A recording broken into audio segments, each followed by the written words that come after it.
Good evening, everybody. Hi, make this 7 o'clock on this, the 7th of December, 2022.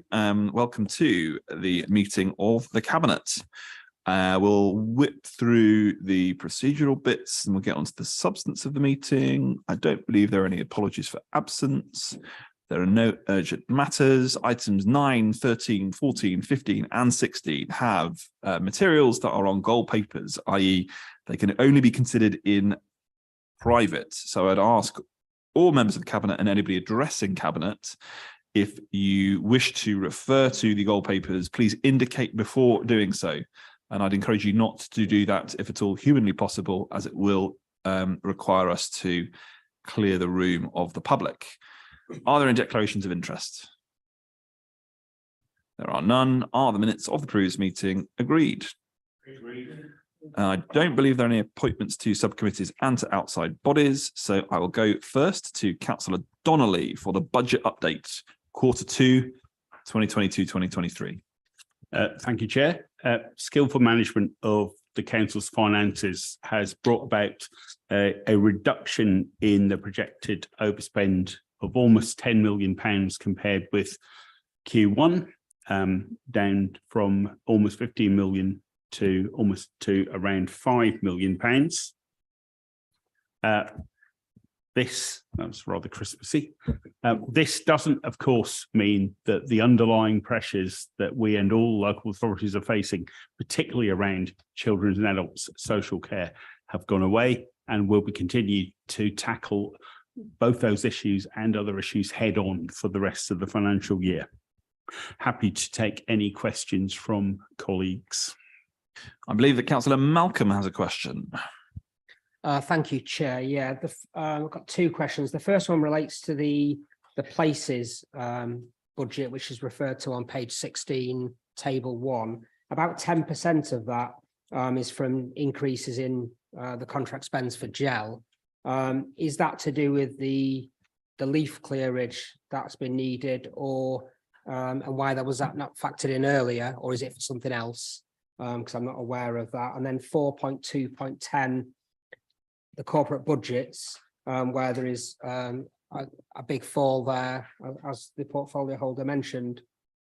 Do you think that this particular line will continue to be an underspend in the next quarter or so, given the interest rates are probably likely to stay quite high and the borrowing costs are going to be quite low over the next 3 to 6 months?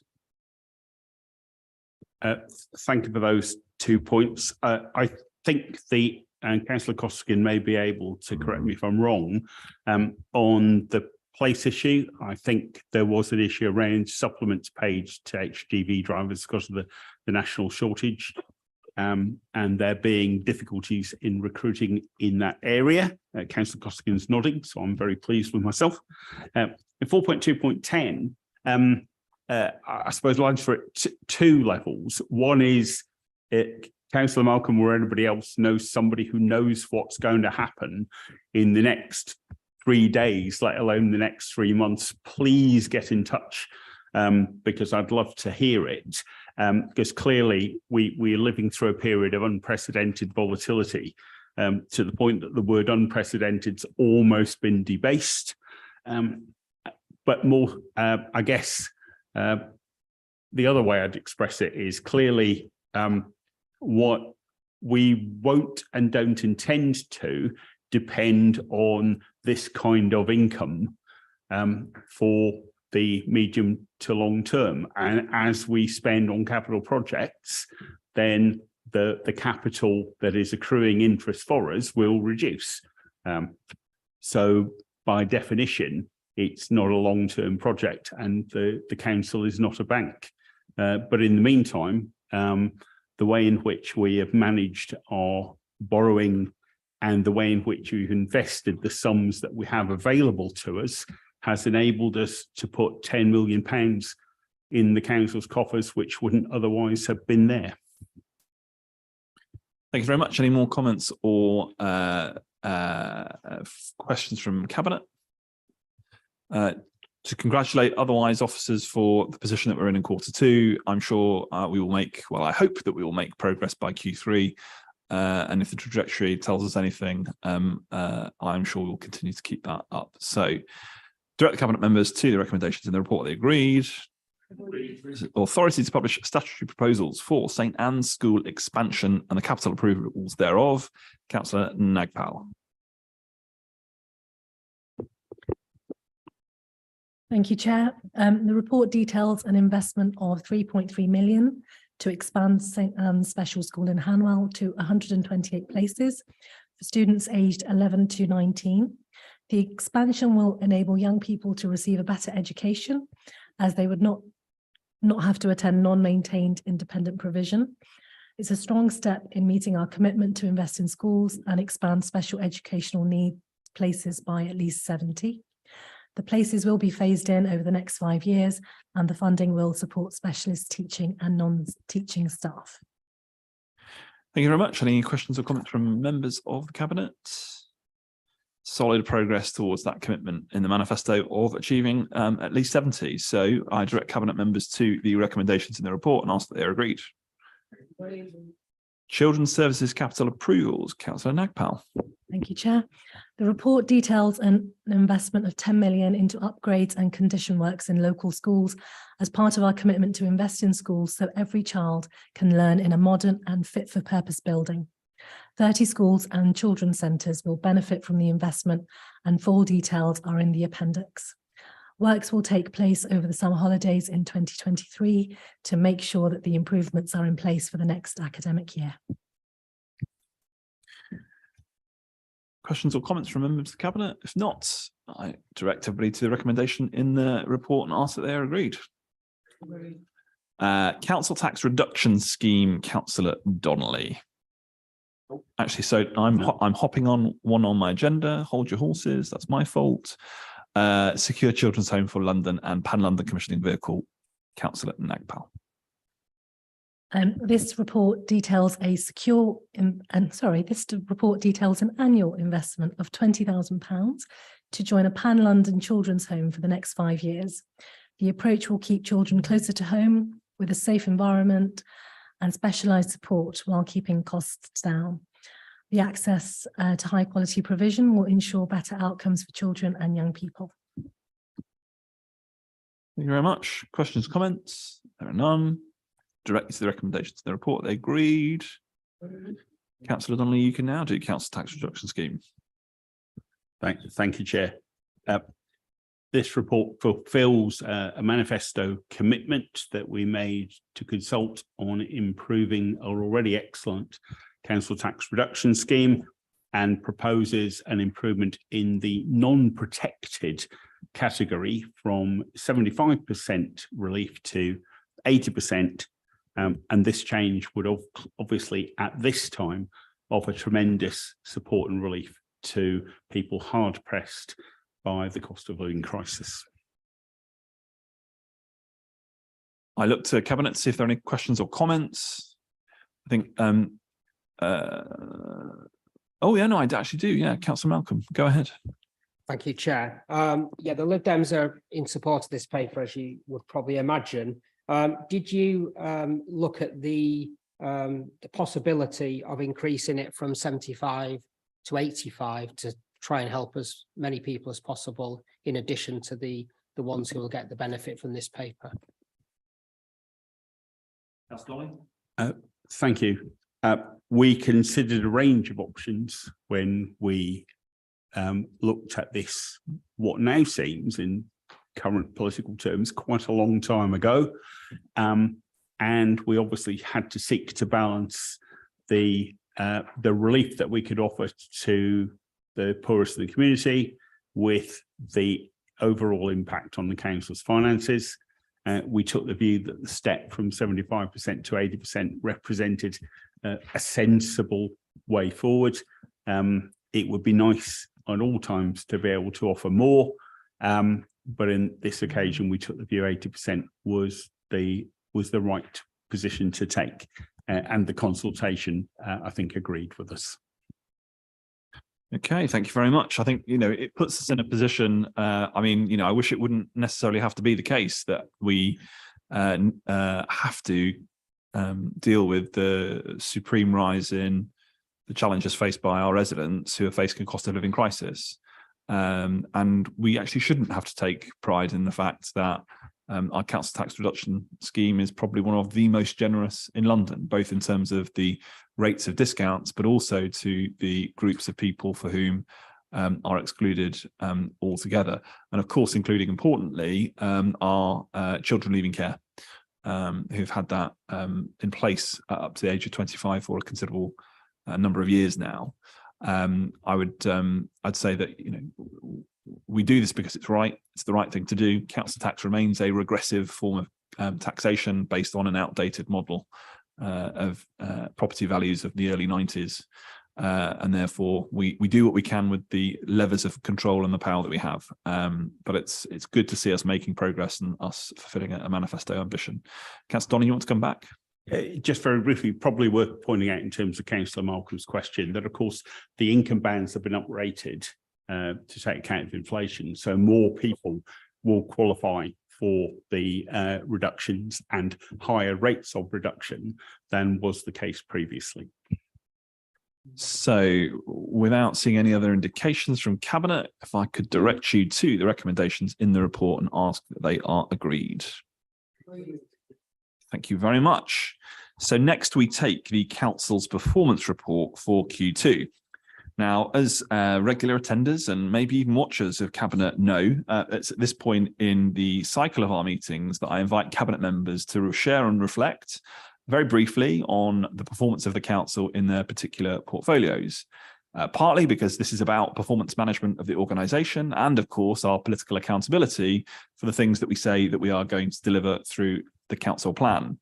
So in future, as we go through the next 4 years, what you will see from the performance report is it broken down into its constituent parts. Yes, a series of important metrics that are our key performance indicators that give us an indication of our fitness to practice as an organisation. The bare minimum expectations that our residents and indeed our regulators expect of us as a council. And importantly, our performance to date against the very ambitious plan that we set ourselves and was endorsed by the good people of Ealing at the last election. So I will turn to Cabinet members in turn and just ask that they share a few of the deliverables that we've been able to achieve just in the last 6 months. So tackling inequality and crime, Councillor Raza. So on the tackling inequality portfolio, we said we would deliver an action plan or begin an action plan for the Race Equality Commission. And this has been done. We've set up a tribunal as we said we would.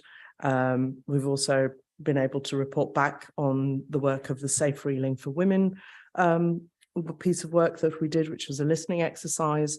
And coming back from that, we've been able to work on the lighting and the CCTV provision that we said we would, to enable women to feel safer in our borough, and to make sure that we have the ongoing use of Mattock Lane, which has allowed women to have safe access to healthcare, and that injunction's carried on and been extended as we said we would. So those are a few of the things that we said we would do and we've delivered and achieved. Thank you very much. So, Councillor Costigan, climate action.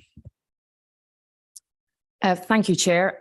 Yes, in the last few months, one of the key things we've done is launch our Active Travel Charter, which has set out how we're going to consult and work with people on active travel in the future. And alongside that, we've also continued work on the Uxbridge Road cycle lane and on the Greenford cycle lane, which is looking really great and is almost ready for action. And we're currently consulting residents in Southall on a big project we've got that we want to deliver on active travel there, while simultaneously we're working in Northolt on a £7.2 million active travel project, and we've got designs already for Kensington Road and Ealing Road. The other areas that we've been looking at, we're launching our bike hangers consultation this week, which will be asking people to drop a pin in a map as to where they would like bike hangers in the borough. And we've been working with Act for Ealing who are our local community-led climate action hub. And they're a real brilliant example of how we get local people involved in climate action, and we take that out to the whole of the borough. And the final area that we've highlighted in the report is in relation to our pension fund, which perhaps Councillor Donnelly might say more than I would, but the pension fund has commissioned a carbon footprint measurement exercise and are doing a lot of work in that area to try and push us towards early results for our net zero goal on that. Thank you. Thank you very much. Sorry, I should just say on the fitness to practice stuff, we've got lots of greens for collecting bins, fly tips, cleanliness, and all of those issues that I think people really want to see continue to happen on a day-to-day basis. Our recycling, we're still the second best in London, and we're going to keep on pushing to get over 50%. Fantastic. Healthy Lives, Councillor Blacker. Thank you, Chair. It probably has escaped nobody's attention that we are facing a cost of living crisis this winter, and particularly after Councillor Donnelly introduced the report on the most progressive council tax reduction scheme in the country. This year, we said we would invest £2 million towards home care workers receiving the real living wage. 14th of November, we introduced the living wage for all home care workers in the borough. Over 1,000 people received a pay rise in that first week, and anything up to kind of 3,500, 4,000 workers will be eligible to receive £11.05 per hour this year and £11.95 per hour in May 2023, delivering not just our commitment under Healthy Lives, but delivering some of those decent living incomes we've promised and are so desperately needed this winter. Thank you very much. A fairer start, Councillor Nagpal. Thanks, Chair. So on the council plan metrics, this new special educational needs places, we've already delivered 24 new places as part of our commitment. And here this evening, we've committed to expanding centre places in mainstream schools further to meet our ambitious targets. On youth centre attendance, to date, we've had 5,688 attendances, and that's with one of our key youth centres, the YAC, being closed. We are still aiming to have 20,000 attendees this year and increase the sessions by 10% each year after that. We expect the YAC in Southall to reopen in the summer to help us to reach our ambitious targets. On the KPIs, the percentage of care leavers in employment, education and training. We have a strong offer of employment, education and training for our care leavers. We've seen a steady interval of improvements from the last quarter, which is stronger than our neighbouring boroughs, and the offer for those aged 70 to 18 is on target at 79.2%. The gap between Black Caribbean pupils and all pupils nationally reaching the expected standard in reading, writing and maths at Key Stage 2. This is rated red. In 2022, the Key Stage 2 tests were the first administered since 2019. This is a high priority area of our Race Equality Commission plan. And with every school has been sent a challenge letter and personalised data profile. Work is underway to intensify that focus on schools with those schools with historic underachievement and to identify those pupils that are at risk of not achieving national standards. Thank you. Thank you. Councillor Mahfouz, Decent Living Incomes. Thank you, Chair. So we said that we would launch and be successful in securing funding for a Park Royal Creative Enterprise Zone, and we've done that. You were there, obviously, launching the Creative Enterprise Zone back in Park Royal in September, and that will be helping artists and creative businesses secure affordable workspaces. And we've also got £100,000 for the most creative and innovative ideas that we'll be looking to support going forward as well. Moving to training, we said that we would launch the Learn Ealing prospectus, and we did that. In addition to that, we are launching two additional hubs around the borough, and we've already launched the one in Northolt earlier this year, and the next one coming along will be in Southall. Sticking with the training topic, we promised that we would deliver 3,000 qualifications this year, and we are already over halfway there, having achieved, already hit the 1,500 mark and continuing. And pay tribute to the Learn Ealing team. I was at the awards the other evening and saw firsthand the difference that the tutors have made to the lives of so many of our residents. And so, of course, the ultimate outcome that we are trying to achieve is that we said we would be delivering 10,000 new well-paid jobs. And I'm proud to say that we are already well over halfway in our year one target, with over 1,000 delivered this year. And if I could drill down specifically, perhaps most proudly, is that we said that we would support 500 residents with the toughest barriers to employment, including those who are homeless. And we have, of those 500 for the annual target, already halfway through the year, achieved 463. Very good indeed.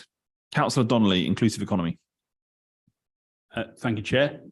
We've made reference a number of times now to the economic crisis, the cost of living crisis facing the country and Ealing, and I'm very pleased that across my portfolio, a lot of work's been done to help the community in that situation. Without picking out everything, the community hubs, I think, have set us on an excellent new path of being available to people where they can go, where they need us, when they need us. And the work that's been done by so many teams in terms of paying out benefits, some of which are local, some of which are national, some of which we expected to have to deal with, some of which came out of the blue, and they've dealt with those in the most thorough and professional way. And I want to pay them tribute. We've set up our own cost of living hub on the website to give advice to people, and that will develop and improve as we go through. From a personal standpoint, I'd like to mention the benefits that are already accruing from the new social value policy, because I'm very proud of the work that's come out of there. Although we still have challenges, as are clear from a couple of the metrics around use of digital across the community, we're expanding the offer on digital, and we are very hopeful that the public will respond to that and make greater and greater use. And also that if at some point the crisis abates, we will have more people available to take more calls on other matters for residents than dealing with the emergencies that they've been deployed on for most of 2022. Thank you very much. Councillor Wall, Genuinely Affordable Homes. Thank you, Chair. We said we'd complete the letting of the Poplars Hostel, delivering 30 self-contained homes in order to end the need for families to have to stay in bed and breakfast accommodation when they faced eviction. We're pleased to announce that all the properties have been let, offering local families who find themselves with no other options a safe, comfortable place and that they can live in until they find a permanent place. We also said that we'd purchased 59 properties to use as temporary accommodation. 25 of those properties have now been purchased. We said we'd invest 4.5 million in fire safety upgrades, including 3,000 new doors. We're pleased to say that we've already installed 2,300 doors. They're being instructed to date, and 1,041 installations have already been completed. And in our high-rise blocks, fire stopping measures are complete and in progress for the medium and low-rise blocks, in addition to fire risk assessment remedials being done. We've also hardwired smoke detection, and carbon monoxide alarms are being installed under the governance of the Council's Housing Safety Recovery Programme. And we said that we would secure funding to cover the full cost of supporting and accommodating 100 rough sleepers from June 2022 for 3 years.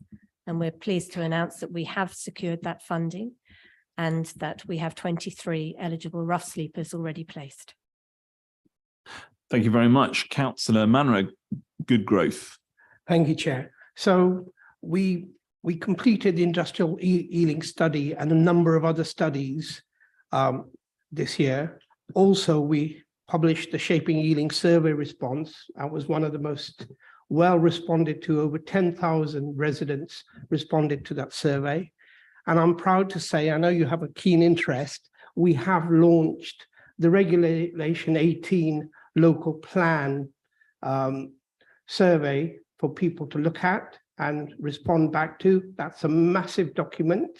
That really has so many backing reports that people should look at, things like character studies of our towns, our town centre health checks, there's a number of very, very comprehensive background reports which officers have spent time and effort, and I'd like to say thank you to them because it's taken a lot of hard work to get there, but we're there now.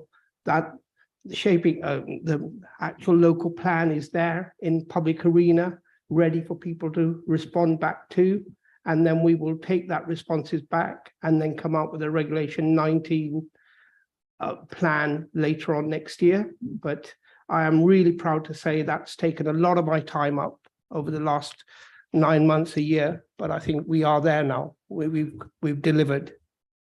I have to say, on that, I was hopeful that there would be pyrotechnics, that there would be streamers falling from the sky, that the balloons would descend in front of us as we can celebrate the publication of the Regulation 18. I'm particularly proud that we finally got there. And of course, that's very much now in the hands of the public, who are going to get their big opportunity to shape the next 15 years worth of growth in this borough. So I do want to particularly say, and join you, Councillor Manner, in congratulating all of those in the team who've gotten us to that part. Finally, but of course, last but by no means least, is Councillor Anand with Thriving Communities. Thank you, Chair. We always said that we'll bring the borough together under culture and arts, and we've been working very closely with all the arts and culture groups who have been united together under one committee, and they've been working across the borough, trying to make sure that we are connecting all our cultures together so that we can apply for the Borough of Culture in a few years' time. We also have launched our community hubs in our 7 towns, in our libraries, and they're working very successfully. The footfall has really increased, as you can see from the KPIs.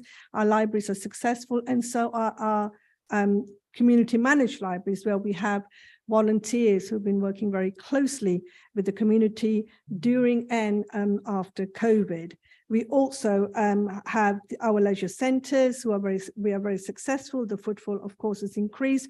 We've also opened a only women's gym in the summer in Dormus Wells. So we have been working very closely with a lot of our leisure groups to make sure that we can deliver on some of the very old buildings that need a lot of investment. A lot's going on, and I'm looking forward to bring the Culture Manifesto to Cabinet in the new year. Thank you very much. And what I'd say after all of those fantastic deliverables and achievements is just what a difference that a clear mission and a clear set of objectives can do to focus our minds on the things that we, of course, know that we need to get done. And that has been done with collaboration and in partnership with a fantastic team that is this cabinet, but actually a fantastic team that are our officers who've worked with us so closely these last 6 months to really get motoring as we came out of the election and straight into delivering on the mandate that the people of Ealing have given us. So I would sort of say I'd commend the reports and say this is how we will continue each quarter, sharing the successes, and maybe we will have some pyrotechnics and some balloons falling from the sky in future quarterly performance reports. But with that all said, I will direct you to the recommendations in the report and ask that they are agreed. The Golf Links Phase 3 Contractor Award, Councillor Wall. Thank you, Chair. This is an update on our plans to redevelop the Golf Links estate and to provide new genuinely affordable homes, which residents voted overwhelmingly in favour of at estate ballots earlier this year. We've appointed a new contractor, Hill Partnership, which will help us carry out our ambitious plans to build 143 homes and provide improvements to the facilities to the existing estate for the community living there. All in all, 104 of those 143 homes will be genuinely affordable, which will go to our manifesto target for 4,000 new genuinely affordable homes. They'll be built to a high standard of sustainability. They'll help us get us towards our net zero target. They'll help address the cost of living crisis by keeping fuel bills low. They'll be well insulated and efficient heating system homes, and 10% will be wheelchair accessible.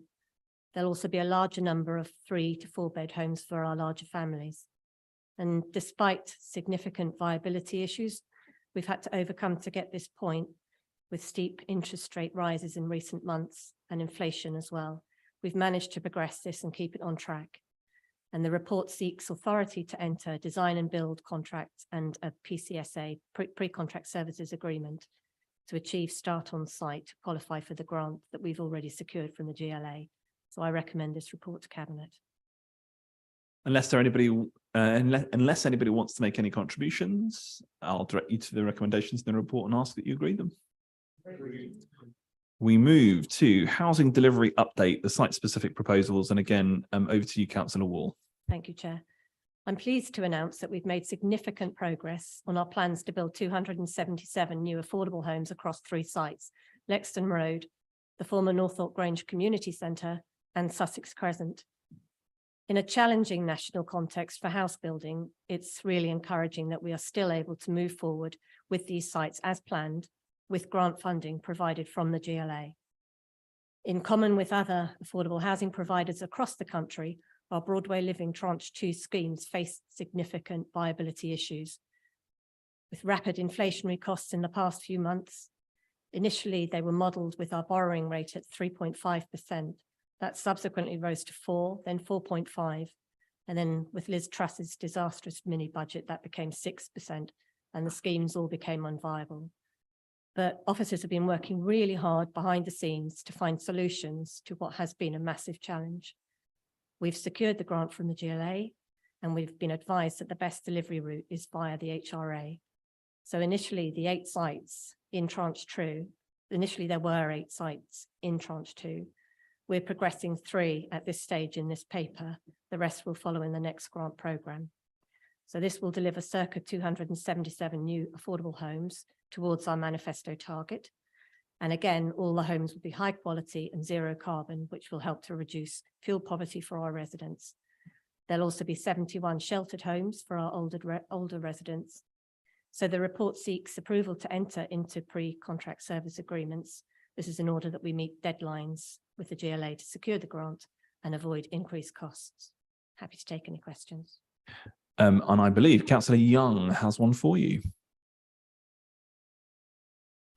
Yes, I refer to paragraph 329, which talks about the difficulties of securing adequate electrical capacity within the West London area. And the question is, from whom are we seeking guarantees of future supplies? And if we cannot achieve those guarantees by March 2023, are we still going to proceed with the development? Thank you, Councillor Young. It's my belief that the electrical supplies are secured, but I think I will have to ask officers to be more precise on that. Mr. Hennigan? So yes, as Councillor Wall says, we have got outstanding permissions for 2 of the sites. On one of the sites we are about to get, or we are about to secure permission. There are interim measures that we can get the building started, if not, so it won't hold things up. Because often in the early stages of development, you use local power sources rather than connecting through to the grid. But yes, the projects are destined to go forward. Thank you very much. If you want an update on the electricity supply capacity issues across northwest London, then I would certainly encourage you to tune in to the next West London Alliance Economic Prosperity Board, where indeed we will be discussing that very matter and the work that the GLA and others have been doing to overcome hurdles in SSE's electricity grid supply, caused, of course, by the massive proliferation of our data centres in West London, that each, apparently, Councillor Manro, am I right in saying, take up the energy consumption of 50,000 houses, and all because there's a hyper optic cable apparently running down the A40. Who knew? Okay, so let's take the recommendations of the report, and I asked that they are agreed. Are they agreed? Thank you very much. And we're going to move to item number 15, parking enforcement contracts options appraisal. I'm going to invite Councillor Costigan to introduce the report. We welcome that we have a guest speaker from the public, Tabassum Ahmed from Unite Union, who will address the meeting immediately following Councillor Costigan, and then we will go to questions. So, Councillor Costigan. Thanks, Chair. Because of our new social value policy, we are able to end our contract with the private sector and bring our parking service back under council control. This will allow us to offer a better service in terms of reducing congestion and air pollution, increasing safety for all road users, and offering a better deal for staff who will now join Greener Ealing, which already has a great record of increasing both staff morale and service delivery. Wonderfully succinct. So, Tabasam, over to you. You've got a few minutes to address the Cabinet, so please go ahead. Unite the Union is campaign to insource local authority services. Unite has developed a pack to support councillors in the London Borough of Ealing to transition to an insourcing first council and bring crucial public services staff back into the public ownership. The main focus is the Serco parking services. That's the Ealing Council parking services, which is a high value key contract that Unite believes should be insourced. A full report will be forwarded to all councillors. Unite believes that this contract is being badly managed, resulting in a poor service for residents, mistreatment of the workforce with poor industrial relations, and unacceptable waste and expenditure for the council. Ending this contract would be a major opportunity to rebuild the council's capacity to deliver services in-house, save money, improve services for residents, and raise terms and conditions for staff. Our members report that they are now working a multi-tiered set of terms and conditions. That means many staff are being paid and treated different despite doing exactly the same job. This is despite the dispute under NSL in 2016, where Unite fought to harmonise pay across the workforce. Members report poor management practices with bullying and harassment as a tool of choice for managers. This includes staff being regularly shouted at in front of colleagues. Serco is notorious for being known for its bad management. Managers bully their staff into trying to get them to do things that they shouldn't be doing and shouldn't be asked to do. This is across the board, and Unite has seen this in every service that they have a contract with within local authorities. A drive on productivity was recently put in place that singled out workers against arbitrary targets. Members have reported that the performance of all staff is shared at base in an attempt to shame the lowest performers. Ealing Council social value in contract procurement policy commits the council to push for the highest standards in direct employment status, health and safety, standard of work, apprenticeship training, and nationally agreed terms and conditions of employment. Unite considers that to extend the contract to Serco for a further period would be in breach of the policy. Within the 3.5 years that Serco has been responsible for this contract, Unite has had 3 disputes with them. In 2020, there was a lengthy dispute and strike action over the restructure and planned redundancies. In 2021, Serco approached the elected union reps and activists on the contract and other settlement and offered settlement agreements for them to leave the business. A 12-week dispute with strike action took place over the targeting of union reps and misuse of the absence policy. Currently, we are not only balloting members in Ealing, but also in 2 other boroughs on pay, where Serco here in Ealing has only offered 20 pence as a pay award for 2022. Members have also reported that overtime is given on the basis of penalty charge notices given, as one member of staff was excluded from overtime and was told he was not productive enough for the council. And these sorts of targets should not be set. The contract is totally understaffed. And as an example, in Southall, there are about 6 civil enforcement officers to cover the beat. However, at times there is only one officer in Southall. The services are also not being delivered for the benefit of the borough. Unite members report that the service quality has nosedived since Serco took over the contract, and that comes after numerous issues with previous contractors. The reports that we will provide to you, it says that services are being delivered through numerical targets rather than based on the needs of the borough and residents. This approach results in fewer beats in different areas being covered, with employees reporting that they are being pressured to issue as many tickets as possible while covering fewer places. Unite is calling for an investigation of the Ealing Council parking services contract by the council scrutiny committees.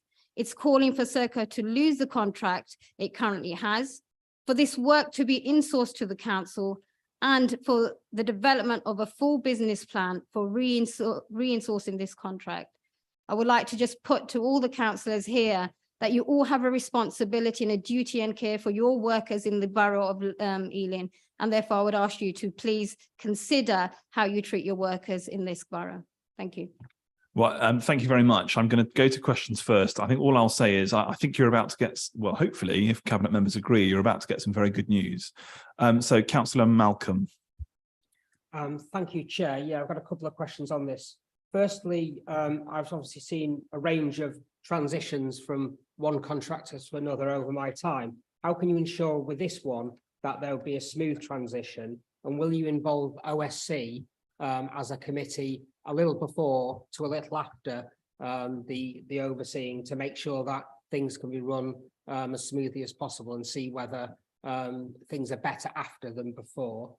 A second question relates to who the contract is going to go to. So what assurances can you give that given GEL don't have any experience in parking management, that's obviously a bit of a risk in terms of this. How can you give assurance that they will perform really well after a move? And then lastly, if there is savings to be made in the maintenance of this contract in the next 3 to 4 years, is that through greater enforcement, a reduction in staff, or something else, just to get a feel for how things might be in the next 3 to 5 years?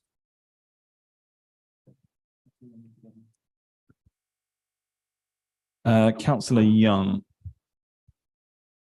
Thank you. I'm referring to the table on page 411, paragraph 5.6, where the financial justification of this proposal is predicated on the increased income. Question I would ask is, has there been any other example where a local authority has either taken an outsourced service back in-house or into a LATCO and achieved a 5% increase in parking revenue? Councillor Costigan. Thank you for those questions. Just before I get on to the questions, just to respond to the points made by Tabassum there, just to say that what we are deciding tonight is exactly what Unite have laid out, and we welcome your support for the ending of the contract with Serco. That's exactly what we're hopefully going to agree at the end of this discussion this evening. And in terms of some of the issues you raised regarding staff, I'm confident that if we move the staff to Greener Ealing, we'll be able to show a similar increase in morale for those staff that we showed previously when we moved staff from the Amy contract, which did our refuse recycling and street cleaning, into Greener Ealing. And we've had a massive improvement in staff morale. And I'm very confident that we'll see similar when we move the Serco contract across. But thank you for your support for the decision on the table tonight. The questions from Councillor Malcolm and Councillor Young. So Councillor Malcolm's question was around the kind of smooth transition. And I think the example I would give there again is the transition from the previous waste recycling and street cleansing contract into Greener Ealing and council control, where I've just recently looked at the outcomes for this year compared to 2 years ago when the contract was with the private sector. And we have gone from a sea of red indicators where people's bins weren't being collected and the streets weren't being cleaned to the standard we would expect, to now green indicators across the board. So it has been a huge success. And I would certainly like to thank the Overview and Scrutiny Committee for their involvement in that, because I know we had some call-ins and we had quite detailed discussion conditions of that contract and how we moved it back under council control. So I'd certainly welcome any input from OSC in the future on moving the Serco contract back under council control. We've got about 18 months to do it, so I think there's time to get it right, but we already have great experience from moving the waste contract over. The other question that Councillor Malcolm asked was about basically, I guess, experience of running a parking service. So one of the issues we've got at the moment, and actually it was probably raised really by Tasabum in some of the points made earlier, was that we're ending up having to do quite a lot of the management of the contract, much more so than we would expect to have to do. And that's one of the issues in terms of the current performance of that contract. So actually our staff have got a lot more experience running a parking service than we would have thought they would have, considering it's outsourced. So we still do have those skills and experiences and knowledge within the council. So we are confident that we will be able to offer the service. We're also working with Greener Ealing to do a analysis of the capacity of Greener Ealing and what additional support Greener Ealing might need in taking over this extra work. We're quite keen that actually, in the future, Greener Ealing can, bid for commercial contracts and do, other work in other areas. So we want to do everything we can to make sure that their business development, their employee relations, their HR, all of that fits with any future contracts they might take on, including the parking service. And then I think the final area then from both Councillor Malcolm and Councillor Young was really about, the financials and how it stacks up. So currently, without divulging anything that was commercially confidential, most providers in this space expect around a 6% profit margin on what they offer. So what we're saying is the council will take that 6% and we will use that to pay the staff properly, to run the service better than it's run currently, and keep that money within the public sector and make sure that it's spent on services to residents rather than a private sector provider having that as its profit motive. So we're confident that we can run the service within the financials that are set out in the report and also in the confidential appendix, which councillors will have seen, that go into more detail on this area. But we're confident that we can do that and we can offer a better service for the same cost that we've currently got. Thank you. Sorry, sorry, you asked the question. The question's been asked and the answer's been given. So the question was asked, the answer was given. We're moving on to contributions from other members of the Cabinet. Are there any other contributions from other members of the Cabinet? Okay, so if I could direct you then to the recommendations in the report and ask that they are agreed. Agreed. Thank you very much. We move now to question number 16, Percival House Redevelopment Scheme Update. Councillor Manro. Thank you, Chair. This report outlines will lead to a comprehensive redevelopment of Percival House, leading to more effective use of council property. It's a very valuable asset that the council owns in the middle of Ealing Broadway. It will deliver for us 477 new homes, 226 of them being affordable homes, genuinely affordable homes, and will also lead to a new library, a new customer service centre, and offices for council staff to work in, which are owned by the council. So we would not have to pay any rent on it. So this development will help us manage that process.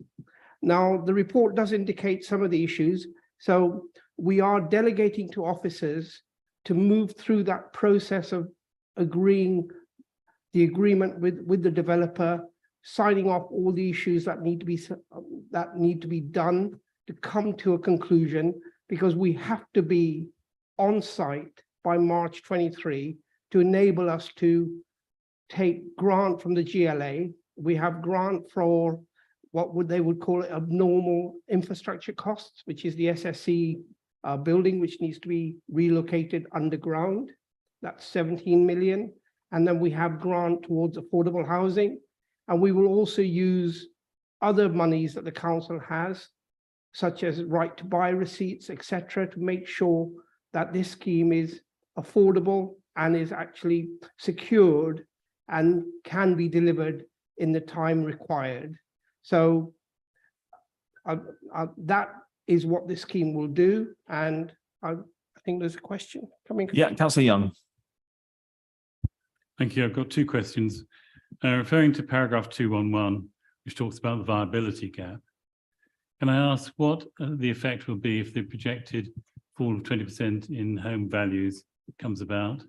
And secondly, is it advisable that officers and members should be given the power to decide on such a large amount of money in the final agreement? The figure I can't mention is in the gold sheets.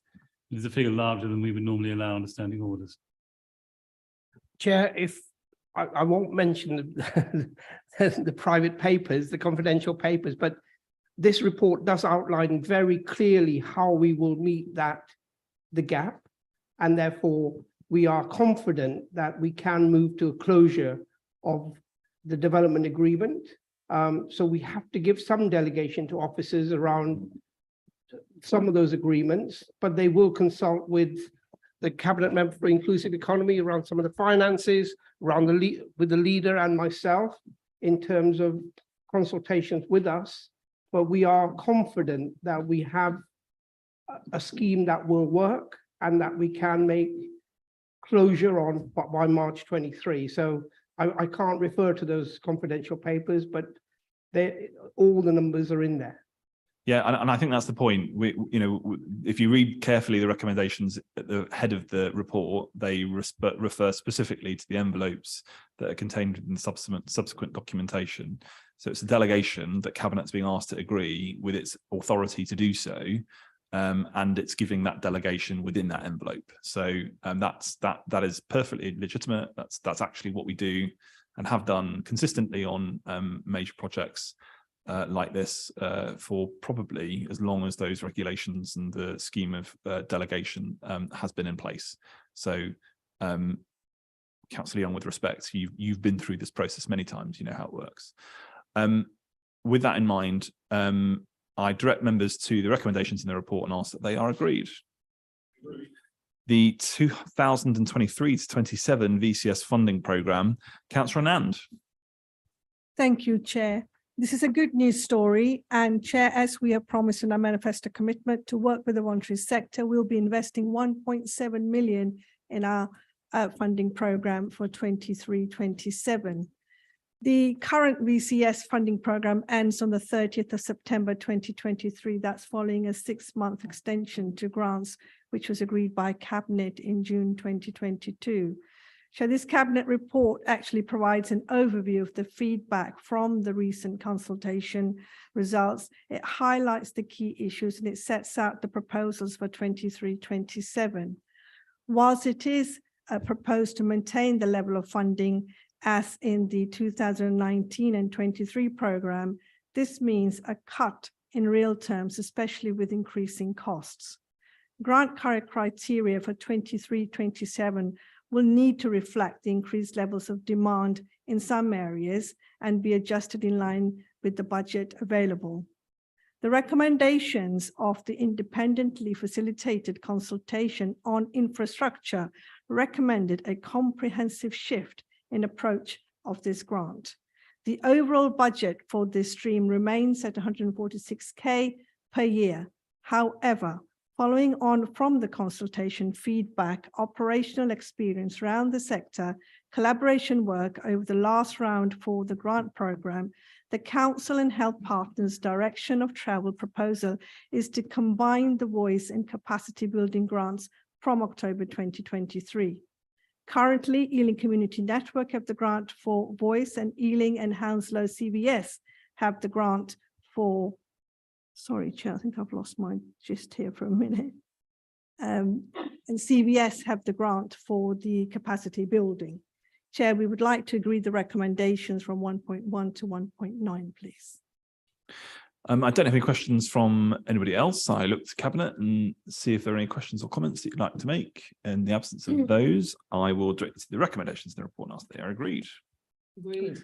With that, that concludes our business. Our next meeting will be on Wednesday, the 25th of January 2023. And all it does for me is all it falls to me to say is I wish everybody celebrating a very Merry Christmas, a Happy New Year, and to everybody a festive, wonderful season, I'm sure, of joy with family, friends,